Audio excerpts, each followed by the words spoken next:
Jaya Radha Madhava Punya Bihari.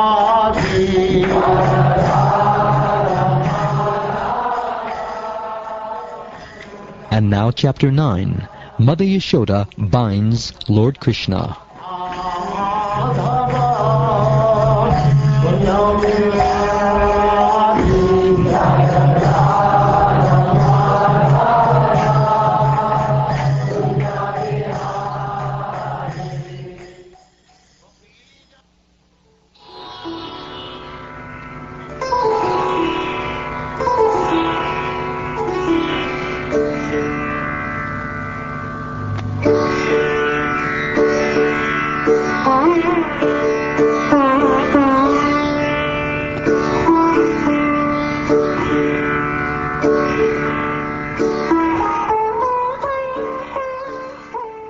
Sri Shukdev Goswami continued.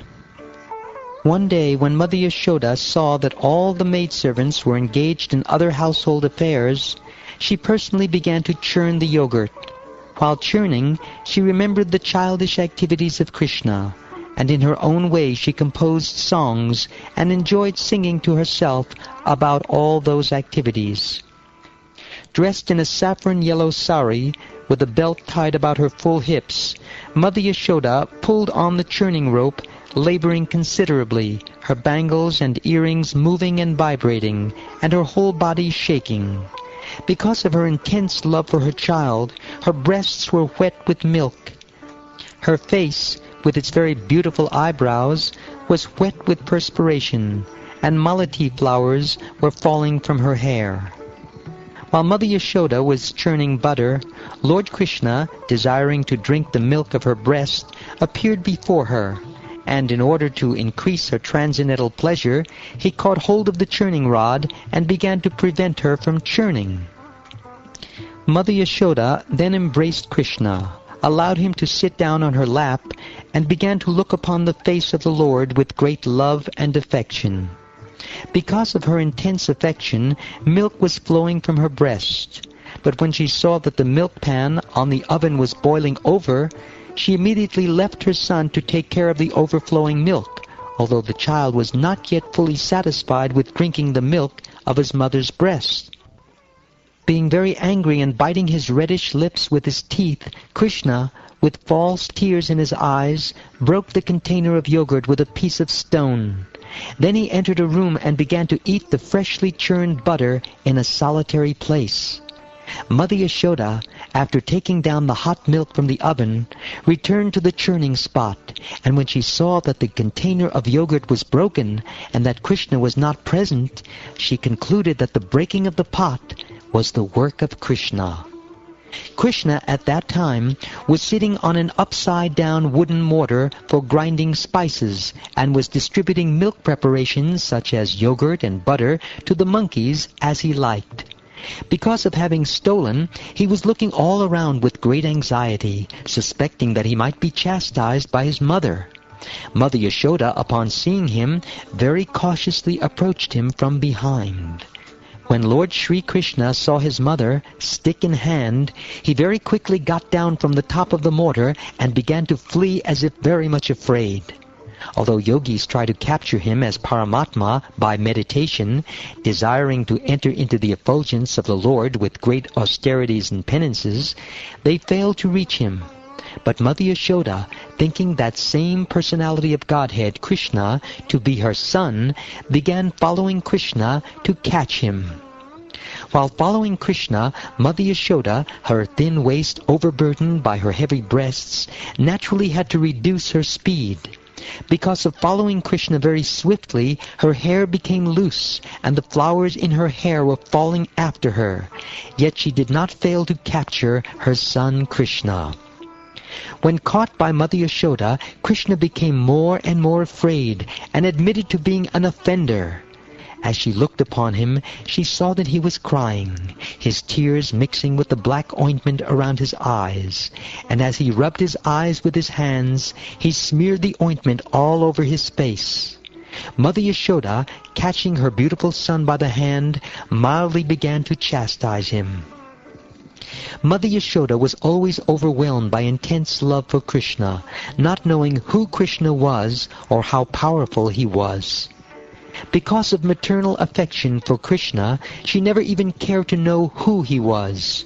Therefore, when she saw that her son had become excessively afraid, she threw the stick away and desired to bind him so that he would not commit any further naughty activities. The Supreme Personality of Godhead has no beginning and no end, no exterior and no interior, no front and no rear. In other words, he is all-pervading. Because he is not under the influence of the element of time, for him there is no difference between past, present, and future. He exists in his own transcendental form at all times. Being absolute, beyond relativity, he is free from distinctions between cause and effect, although he is the cause and effect of everything. That unmanifested person, who is beyond the perception of the senses, had now appeared as a human child, and Mother Yashoda, considering him her own ordinary child, bound him to the wooden mortar with a rope. When Mother Yashoda was trying to bind the offending child, she saw that the binding rope was short by a distance the width of 2 fingers. Thus she brought another rope to join to it. This new rope also was short by a measurement of 2 fingers, and when another rope was joined to it, it was still 2 fingers too short. As many ropes as she joined, all of them failed. Their shortness could not be overcome. Thus Mother Yashoda joined whatever ropes were available in the household, but still she failed in her attempt to bind Krishna. Mother Yashoda's friends, the elderly gopis in the neighborhood, were smiling and enjoying the fun. Similarly, Mother Yashoda, although laboring in that way, was also smiling. All of them were struck with wonder. Because of Mother Yashoda's hard labor, her whole body became covered with perspiration, and the flowers and comb were falling from her hair. When child Krishna saw his mother thus fatigued, he became merciful to her and agreed to be bound. O Maharaj Pariksit, this entire universe, with its great exalted demigods like Lord Shiva, Lord Brahma, and Lord Indra, is under the control of the Supreme Personality of Godhead. Yet the Supreme Lord has one transcendental attribute. He comes under the control of his devotees. This was now exhibited by Krishna in this pastime. Neither Lord Brahma, Lord Shiva, nor even the goddess of fortune, who is always the better half of the Supreme Lord, can obtain from the Supreme Personality of Godhead, the deliverer from this material world, such mercy as received by Mother Yashoda. The Supreme Personality of Godhead, Krishna, the son of Mother Yashoda, is accessible to devotees engaged in spontaneous, loving service. But he is not as easily accessible to mental speculators, to those striving for self-realization by severe austerities and penances, or to those who consider the body the same as the self. While Mother Yashoda was very busy with household affairs, the Supreme Lord, Krishna, observed twin trees known as Yamal Arjun, which in a former millennium had been the demigod sons of Kuvera. In their former birth, these 2 sons, known as Nalakuvara and Manigriva, were extremely opulent and fortunate. But because of pride and false prestige, they did not care about anyone, and thus Narad Muni cursed them to become trees.